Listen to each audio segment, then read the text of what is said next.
Gente, eu espero você vai entender inglês, porque eu não posso falar no português. Tá bom? E esse ano eu fiz não tem tradutores. So, eu posso falar devagar, eu posso. Mas quando eu falo depressa demais, fazer uma coisa para eu entender. Tá bom? E depois você pode fazer perguntas como aplicativo ou no inglês ou o português quando você fala muito devagar. Tá bom?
Oi, gente. Thank you very much for coming. I'm Torsten Grote from Alemania, from Germany. So I hope you can understand me. If not, like, give me a sign. So it's the second Fiesli for me, and I was here 2 years ago, and I had a lot of fun. Was an amazing Fiesli, and I didn't only have fun, but I also talked. And I talked about the free Android campaign last time. For those who don't know it, it's like ways how to make your Android phone more free, because there's lots of proprietary software that comes with it. So the first step is, for example, to install F-Droid, which is a free app store. But you can also change the entire operating system of many Android phones. So during this presentation, I also talked about ways how people can get involved in this campaign, how they can help making Android more livre. And one way was writing and improving apps yourself. And I told the story, like how in Germany we had an application for public transport, which was very good, like which was written by a nice guy who also wrote other free software programs. Millions of people used this, but this guy didn't make his program software livre. So I was going to talk to him. I met him like in a Berlin hackerspace and had a long conversation with him and tried to find out why not? Like, you don't earn money with this. So it's just a hobby for you. Why is it not software livre? And he had some reasons which I more or less understood, but it turned out he is not going to do it. He is not going to release his application software livre. So then, because he had a library who did all the difficult part of getting the data from the public transport. And this was software livre, at least. So I thought, okay, I have this library from him. You can generally talk to him, so you can cooperate. And so I just wrote my own application. And funnily, last time when I had this presentation here, most questions were actually about this application and not about the free Android campaign. So I thought this year I will not talk about free Android again, but about public transport, especially how I liberated the public transport data in Florianópolis. So just to get an idea, this is how the app looked like in the rather beginning. And like some time passed and I had more time to work on it, and Google released the material design specs, so I put a little more work in the app. I changed the name and the logo, so now the app is called Transportr.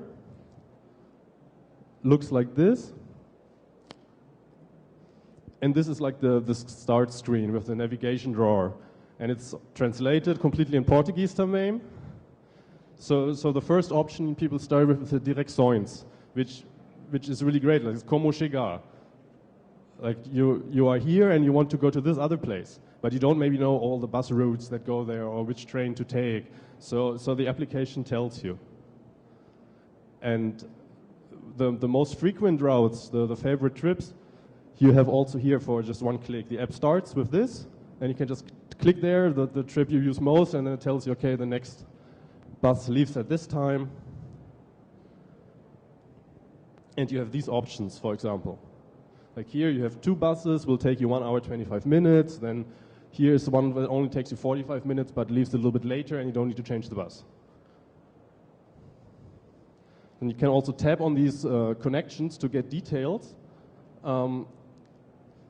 So you know exactly what you have to do. You see in the top, you have to walk to the next bus station. If you like, you can also see this on the map. If you don't know where the bus stop is. Then you take the 360, you get out in the Chilagi terminal, wait there for 20 minutes, and then take this other bus. And you arrive in the centro where you wanted to go all along. So that's pretty neat, and that I've been using for years now. Because in Germany and in Berlin, where I'm from, like there's so much public transport and it's so good and everybody uses it. Like most people don't have a car. And that also is the reason why they don't have like a crazy traffic problem there, I think. So another thing the app does is like shows you the partidas, the next departures of your from a station. Like you can say, I want from this station, see which buses pass there. So, but then it happened that I actually moved into this lovely city called Florianópolis. It's amazing and I like it there a lot, but it has a crazy traffic problem, especially in the summer. And everybody takes their own car, sitting alone in their car and driving everywhere, and the city is just crowded. And you spend 2 hours in the traffic because everybody has their own car. And nobody, well, there's people taking the buses, it's those people who cannot afford cars. But normally I think public transport is what should be there for everybody, cheap, affordable, like maybe even free, and accessible for as many people as possible. So for me, as a gringo in Florianópolis, the public transport was not very accessible. Like it was a little difficult to understand actually what was going on. So you have these terminals, like 4 or 5 or 6 spread over all the city, which are like the central connection points. And in there you have like tables where you see these is the buses that pass here, and this is the times they leave, and you even have a TV which mostly shows advertisement, but sometimes you're lucky and you can actually see the next departures as well. And that's good. Like with that I can work with, yeah? But there's many bus stops that just look like this. And even if they don't look like this, even if there is a little house or something, there is not a single bus stop in Florianópolis that has at least the information which bus routes pass there. Like not even this. You just don't know. You just can stand there the whole day and see which buses pass and make notes, basically, if you want to find out. But there is even bus stops that I've found that they don't even have the sign. You just need to know there is the bus stop. Which is crazy for me, where I'm come from, because there you always have at least a plan, a paper, seeing which buses pass and when do they pass. So, of course, like I had this application that I already put so much time in. I wanted to use it in Florianópolis. So let's see how Transportr gets its data and where it works. So this is the map, and all the points are like places where it works. So it's pretty neat because you can, even if you travel, chances are that where you travel, Transportr will work. So you don't need to switch to another app, find out which app is good, where will you go. The idea is that it just works everywhere. Like for me, it's also crazy. Why does every single small public transport company needs its own app, like, and develop its own app? Like, why not have one or maybe two or three? Like we don't have new web browsers for every website we visit, right? So why do we need different apps? Let's put all the energy in one and make it really good. So you see the concentration of all the dots is in Europe. This is because the guy who wrote the initial library, he reverse engineered the protocols of the public transport companies that had most of the customers in Europe. Yeah, and some other customers, like in Israel or here in San Francisco, they're also customers of these public transport companies, which provide like IT systems, IT solutions. So this was the beginning, but then later, there's the GTFS, the General Transit Field Specification, which also added other cities, and which some guy added support for the library. So let's look at what this GTFS is. So this is a screenshot from the website. It's the General Transit Feed Specification. So it's like a de facto standard nowadays for defining public transport information, essentially. And this was developed by a public transportation company in Portland, which is very free software friendly, also somehow in cooperation with Google. So initially this was called the Google Transit Field Specification. But now they made it more general, which is nice. Like they let it go a little bit, let it be a standard, because many public transport companies on the world use this. So this is the Google Maps Transit homepage. If you are a public transport company, you can go there and you can click their Joint Transit Partner Program, and you can upload your data in the GTFS format, so everybody who uses Google Maps can also have the button public transport and gets also the same information that Transportr provides. But I don't like using Google, because Google's business model is providing you with as much information as possible, good information, but so that when you consume the information from Google, they know which information you consume, what your interests are, where you are, what you do, what you like, know as much as possible about you to sell your stuff. And this I don't like. So I prefer do this with software libre and Dados Abertos, as free software and open data. So you can see like Brazil is actually like completely colored there, which is not true. Like they don't have support for all Brazil. There is some cities in Brazil, namely Porto Alegre, Rio de Janeiro, Belo Horizonte, Sao Paulo também, which provide GTFS files and publish them so other people can use them. So in these cities, Transportr works at the moment as well, and Google Maps. So you could, right now, like you go to F-Droid, or if you only have Google Play, you can use that, download Transportr and use it here in Porto Alegre. So I thought, okay, Transportr supports this standard of public transportation information. And many Brazilian public transport companies already publish this. So why does Floripa not do this? And the first thing when you start a new project, and you need some information from somebody, like don't reinvent the wheel. It's always good to just ask first. Like I can only recommend this to everybody who does a project. And that's what I did. Like I wrote an email to the Saki of the Consortium Phoenix, which is the consortium of public transportation in Florianópolis. And at first also had to find out who is responsible. Like who can I send an email to? And so the first response was nice. And not short, was okay, but essentially they didn't understand what the GTFS actually is. They say, this will be an investment and we need to pay Google for this. But don't worry about this because we will make our own system, the the SAO and the CCO, and it'll be good, and we make a pilot project, and maybe next year we'll be ready. Right? But that's not what I wanted. I wanted just them to publish the information that they have, like many other cities in Brazil do. And I argued a little bit more with them. There were other emails, but essentially I came to the same conclusion, like these people are not going to publish it. So I thought, okay, maybe I can do something myself here. So I was looking at how this GTFS specification actually looks like what do I need to make a GTFS file. And this is like the rough overview. This is all the files. It's just text files. It's very simple. It's very nice and it's well specified. So it's just text files you need to put in a zip file. Text files in a zip file. Very easy. So these are all the required ones. There's more optional ones, but these are the interesting ones. So the first one, agency TXT. Very simple. It's just information about the public transportation company which provides the service from the file. Yeah, just their website and which time zone they are in, and this is easy to get. So let's skip the stops and look at the routes. So a bus route is like you saw before, a bus 300, goes from there to there.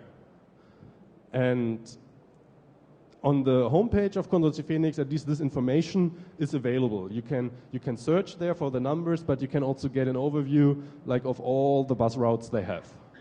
Okay, so check. This information I can get somehow. It's there.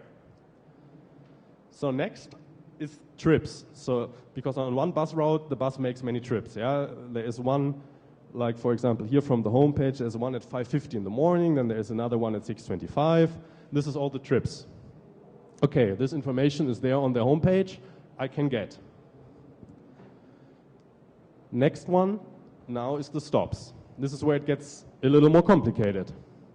Because as you've seen here on the slide, they do have times when the bus leaves the terminal. That's all they have. They have an itinerario, but it's just street names, basically. So, okay, there is, in this Rua, there is a Ponto Final, but where is it? Where is it? Where are all the bus stops? They don't have to, I don't even know if they know it themselves, actually, to this day. So, looking a little deeper in the stop.txt file, you see there is, what I even need is, I need the latitude and longitude of the stop. And I need a name. And all those three things don't exist. Some bus stops in Florianópolis have the name of the street and a number. Like there is Rua Laureninares 35. Okay, so this is where it gets really difficult. But there was a little bit of hope when I saw that they have this on their homepage. So somehow they have more than just the streets that bus passes. They have quite a precise route of the bus. And they render it on top of Google Maps, which has funny things that here, the Universidade Federal Santa Catarina is not UFSC, but CEUA, whatever that is. And there's some English labels as well sometimes. And it's, I think, actually illegal what they do. Yeah, because they cannot just use Google Maps for this. This has a copyright. It's not free. So, but they have this information. They weren't willing to give it. But even here, you just have the start and the end position. You don't know where the bus stops are still. Because what if you want to take the bus here in the middle? Where is the stop where you can get this bus? So there was nothing I could do here with the official information that they put out. So I was looking elsewhere, and the first natural choice for me was OpenStreetMap. Who does not know what OpenStreetMap is? Okay. Who knows what is OpenStreetMap? Okay. So OpenStreetMap is basically like Wikipedia, but for maps. Yeah. Turns out you don't need Google Maps at all, because there is OpenStreetMaps, and it's created by volunteers since many years. So whenever you are somewhere, you can use OpenStreetMap and see information that is missing and just put it there. And I've been active in this community also since a long time, and put more information in the map whenever it was missing. And it turned out there was one guy, but also others, only a handful of people in Florianópolis that added information about public transport to OpenStreetMap. So when you go on the OpenStreetMap website, you have here in the top, you can almost not see this, there is an edit button. Like in Wikipedia, you go to an article, and if you want, you can edit the article. So you can edit the map. And this is the in-browser editor. So if you, for example, pass the street, check your smartphone with OpenStreetMap, oh, this bus stop is not in the map, so I just put it. And here, even in the browser, it's very easy. Or in your neighborhood, where's the bakery? Information like this. And in many areas of the world, and I think even here in Brazil, OpenStreetMap has more information and is more detailed than Google Maps. Like where it's especially strong is like when you have like little footpaths where the Google car cannot go into. Like, like Trilhas. Like the Google car doesn't go there and maps those. But OpenStreetMap has them. And this is another editor. It's called JOSM. It's a Java editor, which is a little more complicated, but it's more powerful for power users. Because how OpenStreetMap works is a very simple principle. You just have essentially two types of data. You have nodes and you have ways, which is a connection between two nodes. So if you put a bus stop, you just put one node in the map and you tag it. You give it tags. You can see there it has a name tag with Rua Deputado Antonio Edo Vieira, blah, blah, blah. And then there's a tag shelter. Has it shelter? Yes or no? And the tag highway bus stop shows everybody that this is a bus stop. And you can have here, you have, this is a node with the tag letterbox. And this is many nodes which have one way, which connect them all, and this is a street. This is then tag highway residential, for example. It's a simple principle, and the web editor even helps you with this. It tells you, okay, you search for bus, and then it offers you bus stop, and you just click, okay, this is bus stop. And the other thing it has is relations. So you can have nodes and ways, and you can put them in a relation. So this relation says all these objects belong somehow together. And for a bus route, you have a relation which includes all the roads that the bus takes and the stops. And the guy that did most of the work in Germany finally turns out he was also German. So I wrote also to all the people and asked them, okay, yeah, I'm thinking about doing this project, like can you help me a little bit, and what do you think, what is the state of the information in OpenStreetMap, is it complete enough, like can I do this? Like I was checking, is it possible, like to do it? And the German guy told me, like when he arrived in Florianópolis, he drove around with all the buses and mapped all the stops just to get to know the city, get to know the bus, and to contribute to OpenStreetMap. So that was very nice, because then I could use his work to build my project on top of that. But to this day, there is not everything in OpenStreetMap. Like there's many bus routes that are still missing, but the main things that you need are there. So I need to find out how do I get the data out of OpenStreetMap. And there is some nice APIs for that. There is a simple API where you just say, give me the node with this number, give me the way with this number, or give me the relation with this number. But this doesn't really work for me, because I don't know which numbers I need to ask for. So there is another API called Overpass, where you can actually make queries. So here in the top, can you see this even from back there? Maybe not. So this is a query, and there's a query language, and this is an XML because I found it easier to understand than the other query language they offer. And I just say, okay, this is a query for a relation. So I want all the relations that has the key value pair route and bus. So give me all the bus routes. And I don't want everything on the whole planet. So that's why I put a bounding box which is just the coordinates of a rectangle in the map. So just give me the stuff that is in here. And then this is like, give me also all the items which are part of this relation. And this you can do in the web browser. It's very nice to experiment with stuff. You can write and change this, and then you click on run in the top left, and then you get the result on the right side in the map. And this is like basically all the public transport objects which are in Florianópolis in OpenStreetMap, which is a lot. Like it's basically all covered. And on the top right, you see there's a map, which is what you use to look at, but there's also a data button. And there is what the API actually returns for you. It's like either JSON, XML, or some other things. So it's nice. It's what you want. It's machine-readable data about the public transport objects. And this exists also in many other cities. Like there's certain standards that people who use OpenStreetMap follow. So it's available maybe also in your city.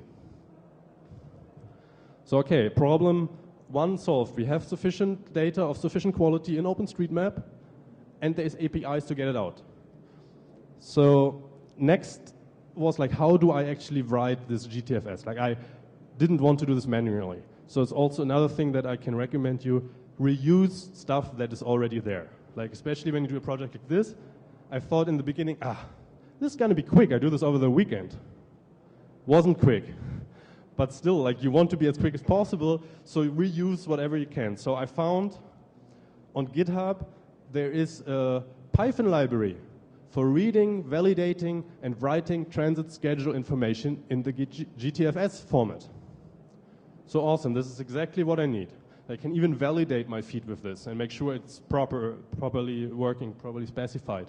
And this is actually released by Google. So it's the ones that are working most with this stuff. So it has to be good, so I thought, okay, let's use this. And I like Python for quick prototyping stuff. It's awesome. So I looked for the OpenStreetMap APIs, and also there were Python APIs, Python libraries already, which were doing the job. So I could just easily plug everything together. Still one problem. The information from the Consortium Phoenix homepage that they have there, I don't like to do website scraping, right? Because if they change their website, I always need to change my script. And there actually were some people in Florianópolis which did their own public transport apps, and how they get their data is website scraping. Yeah? So website scraping means you have a script that downloads the websites and looks for certain markers which they set before, and then says, okay, after this table tag, here is the color green, so that means here must be the number of the bus route. And here in this other table, there is maybe the time. Yeah, and this is not really machine readable, like I would say. It works, but it's messy. So I didn't want to do this. So I looked around and found the app of the Consortium Phoenix, which I don't actually like so much. But what they actually do is it's just a better version of the website. It doesn't have any more information than the website. It doesn't do routing, and you need to know, it doesn't tell you where is the bus stops either. So one more indication that they maybe even don't know themselves. They just tell you this is the line, it starts in the terminal at this time. Okay, this is not what I want, and I wanted to use my own app, and it has much more features, so no, but how is this app getting its data? They will not pass their own website. So I fired up Wireshark, got in between the communication of the app with whatever communication it does, and looked what is it doing. And it sent an unencrypted HTTP request to the server of the Consortium Phoenix, and was downloading a gigantic JSON file. So jackpot, there's all the data in JSON format. So that made my life a lot easier, even though it was a strangely formatted JSON file, but I could figure that out. So I had everything I need, so I could just put everything together, and I wrote a Python script, a prototype, which I called now OSM to GTFS. Because the main thing what it does is pulling all the information down from OpenStreetMap and putting it together with the schedule information which I get from the JSON of the consortium Phoenix. So that was really nice and took me some time to get it working. Like, there were lots of tricky details, but eventually this thing was generating a GTFS file. And the transit feed library from Google, like, it had just transit feed add route. So just add route with these parameters, add trip with this parameter. So very easy. In the end, you just say transit feed write GTFS file. There's your GTFS file. So nice and simple. But when I had this file, then you just have a zip file with text files. Like, you still don't have an application that can actually use this, because how Transportr works is it connects to a web service which is doing all the magic in the background.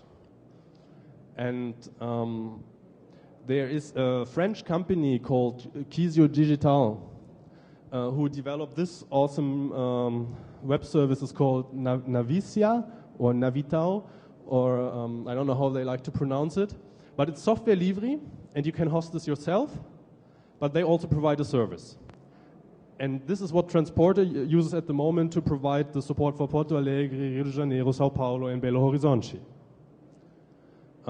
So basically, I look whenever there is a new transport agency publishes their file, and then I tell those guys, could you please add this? There's a new file, please add it. And they are usually quite quick, add it, and then it just works in Transportr without even needing me to release a new update. So that's awesome. But in this case, like, I asked them, would you guys be open if I have like a self-generated GTFS file that you would also use for a service? They said, yeah, if it's good and working, we could do this. Awesome. So that's good. But then I thought, like, this is a prototype. Like, I'm still playing with this. I need to test this. And maybe sometimes, like, maybe I break it. Maybe I need to update it quickly. Or the information changes, I need to update. And maybe because I'm not their customer, and they're not my employees. So sometimes they take some time to do stuff. It's better maybe if I have this under my own control. So I was looking into running the software myself on my own server. So this is basically the architecture of the Navicia software. So it's comprised of several components. And you in the bottom, like, you need to start looking. In the bottom, there is on the right side the GTFS data, which you put inside. Then it gets processed by a program which is called GTFS to add. And add is like one of their programs which uses a PostgreSQL database to put all this information in and to later process it. And then they themselves use data from OpenStreetMap for the region that they cover to get points of interests, to get the street names.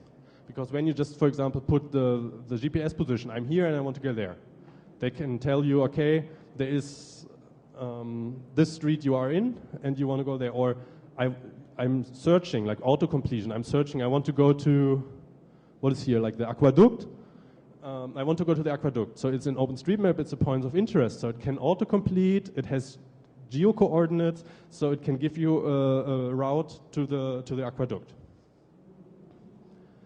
So that's why they use OpenStreetMap themselves. They all put it in their database, and then they have an add to nav, and nav is some sort of format they use. I don't know if it's proprietary or not, but in the end you get a file.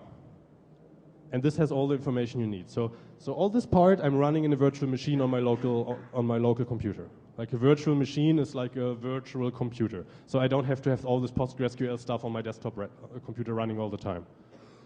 But then I have this file, and I push it up to my server. And on my server, I have Kraken and JeanMongoDB running, which communicate with the ZMQ, RabbitMQ socket stuff. And all this, they have Debian packages as well. So my server runs Debian, I can just apt-get install their software and also update it. So it's a Kraken, is like a C++ daemon which runs all the time and gets like the queries from the Python program above, which is connected to the Apache web server, gets the requests over the API, and then Kraken makes the routing computation the routing algorithm because it has to find out, like, okay, there's this route, and he wants to go there, so which buses can he take? Yeah, there's some computations that is necessary there. And then I put all this together, let it run, I make sure the API works and is up and running, and then I tried it with my own API request or my own nav file, which I generated. And then, of course, it didn't work. And there was various problems I had to sort out, and like it's a big system administration job also to get all this running. And but the biggest problem was actually this that I haven't talked about yet. This is a GTFS specification again, and there is also stop times. So what the specification says is for all your stops that you have in a trip, you need per trip to say, in this stop, the public transportation, like the train or the bus, the vehicle needs to be there at this time, and there at this time, and there at this time. Okay. Thankfully, the specification says it's enough, you don't have to give like all the time points. It's enough if you give the first and the last. So this is what I did, and this is why my file validated and my file worked. But turned out the Navicia software does not support this. They want timestamps for everything. So first I tell you how I got the end time. So the end time I got because this is also from their homepage, because they have tempo di percorso. So for approximately 46 minutes it takes the bus to do the whole circle, or the one route. And so I saw when it starts here at 6, I know at 6:46 it's approximately at the final point. So I had start and end point. But I didn't have all the other points. So after being like, no, it doesn't work, and they don't do this, so I opened a GitHub issue for the software and said, okay, like this doesn't work. And today it's still not solved, so it's still open. So good that I found another solution in the meantime. The other solution is the transit feed library by Google has actually a simple method call, which I can call and say, generate all these intermediate time points, like approximate them. Like you know the distance, roughly the points from each other, and you know the total time it takes, so just like approximate the times in between. So after I implemented that, I finally got it working. So when I made my first query, something like this came out. And I say, yay, now I actually can see the directions. And clicking on the details, I could see, okay, where to get out when and stuff. So I was like, okay, this works, awesome, I can use this. Now I can get around by bus in Florianópolis.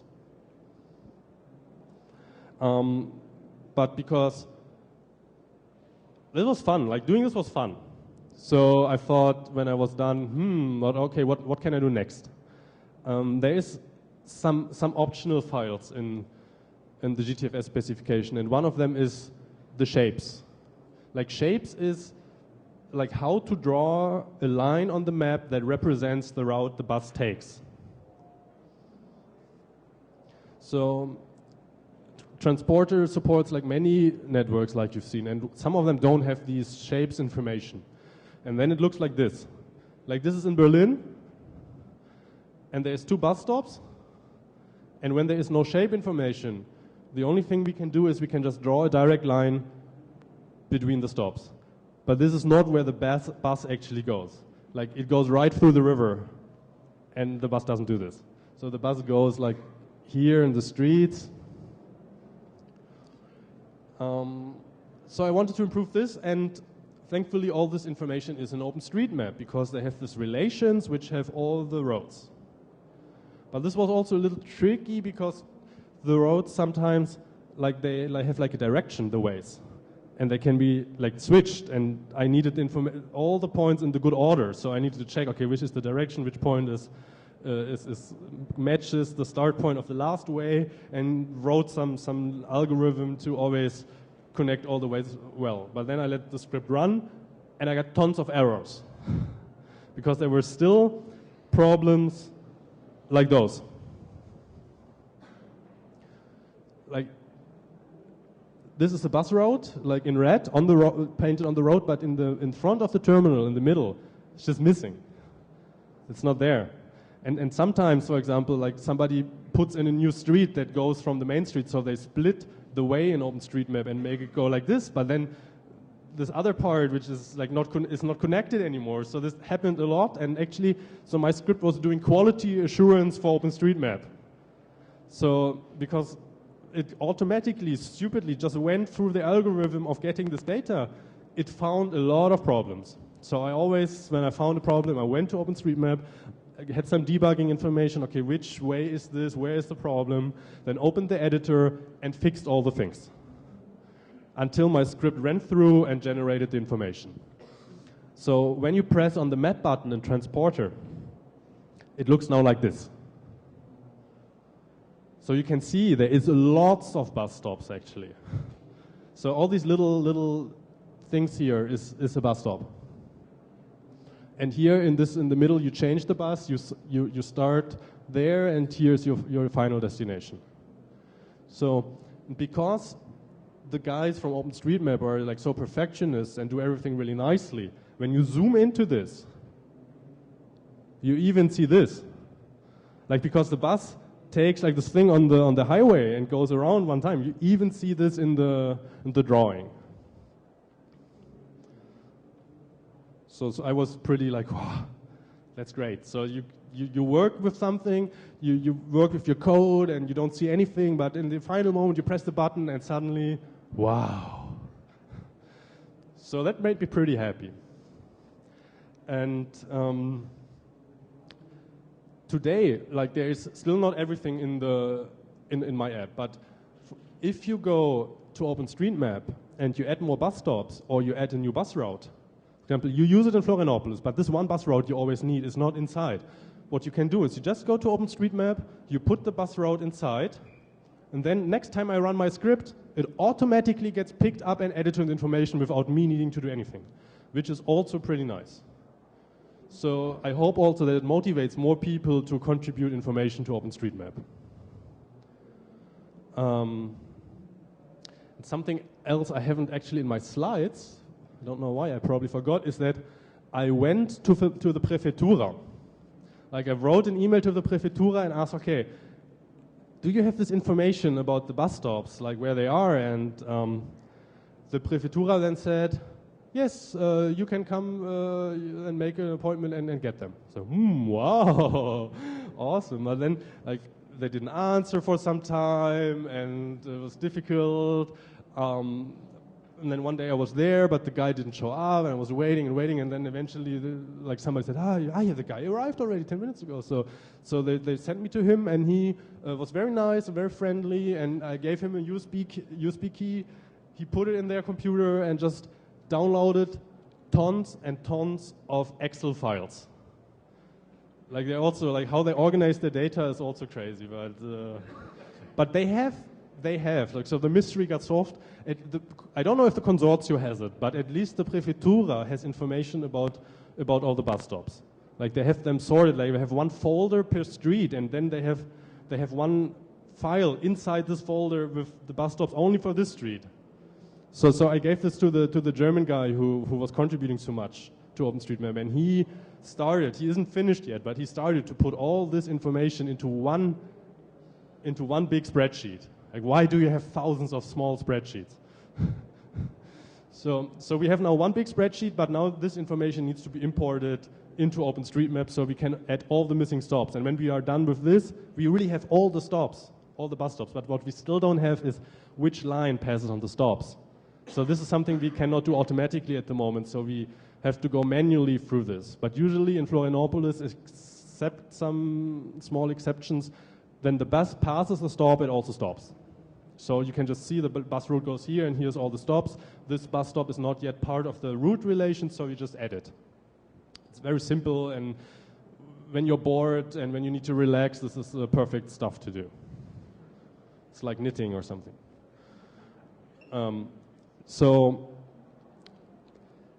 the take-home message, like even if you want to do some other project, like if you go home today and what did I learn in this presentation? Like, I hope there's at least these 3 points you take home with you. So the first one is ask. Yeah, maybe the information is already there that you need or what you want to do. Like, I didn't want to write an application that does public transport. Like, I was in this free Android campaign and I needed an application for myself, and I'm only using software Livre on my phone. So there was this other application, but I didn't use it because, well, if I just use non-free software, like, who does the free software, right? So it makes you lazy. Like, why should you make effort into making stuff free if you can just use the non-free stuff? So I wasn't doing this. So I was, okay, consequent here, not using this great program that's already there. I'm doing it myself because nobody else does. And the guy who already has it doesn't make it free. Okay, but I asked. In my case, it didn't work, but sometimes it helps. Like, we had many examples in the campaign where people asked people why the apps are not free, and then they made it free. Yeah, because sometimes they're just too lazy to put the source code out there. So asking is always good. The second point, reuse.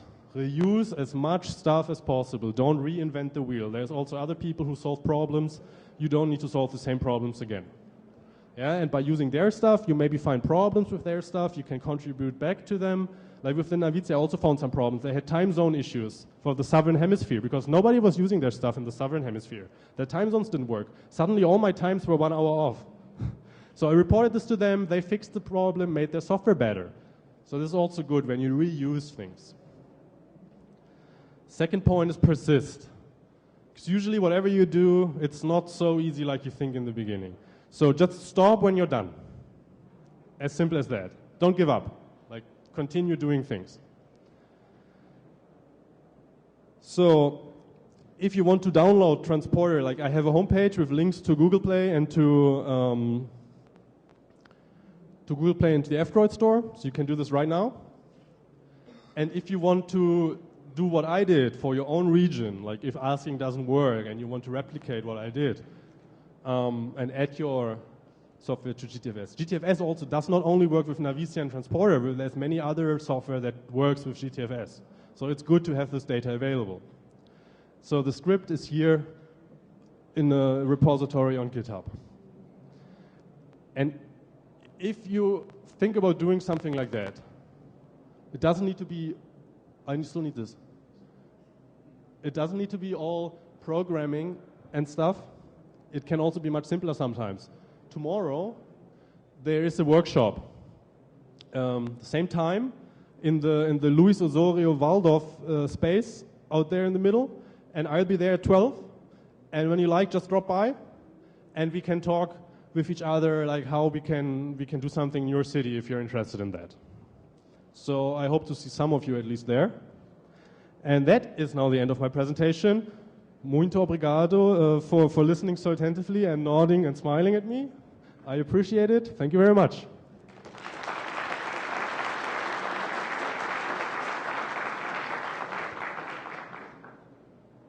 E agora a gente tem tempo para perguntas.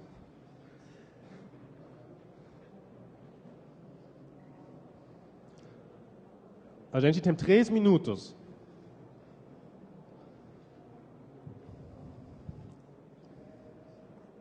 Cinco. So we have already, like while you guys are still thinking, we have already 3.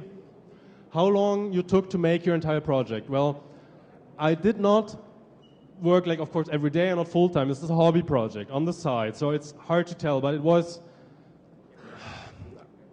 well, I think 2 months maybe to have something running, and then like a little more. And it's still not finishing, no? Because the data changes, I need to update things, I need to automate more things so I can roll out updates quicker. So it's an ongoing thing, but I would say 2 months, more or less. How many developers or contributors the project has?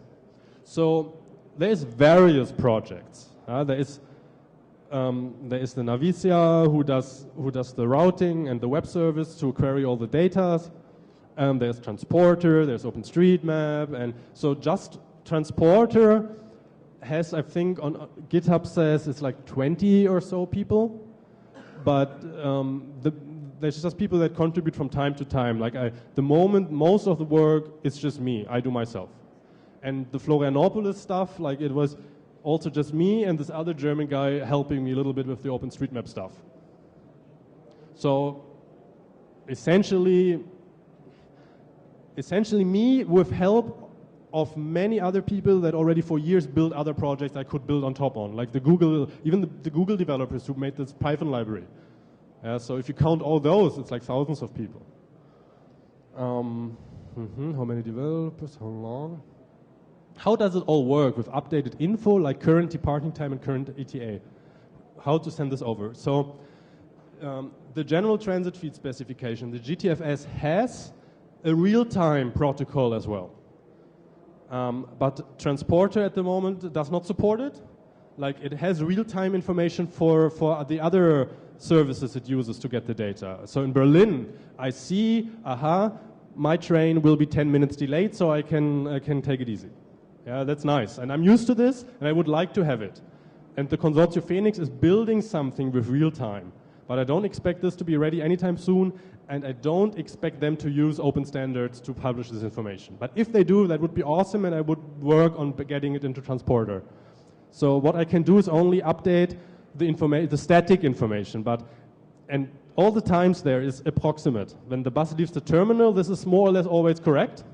But on the middle of the way, if there's a big traffic jam, the bus will be late and the app will not tell you. So that's.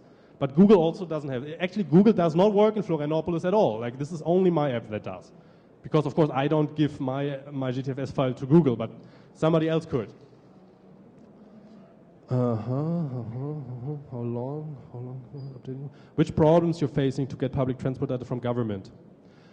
Well, I talked a little bit about this already. One problem is they don't even have all the data themselves. It's not always the government who has the data. Sometimes it's the private companies who have it and who are not keen on getting it out. For me, the personal problem is I don't speak Portuguese so well.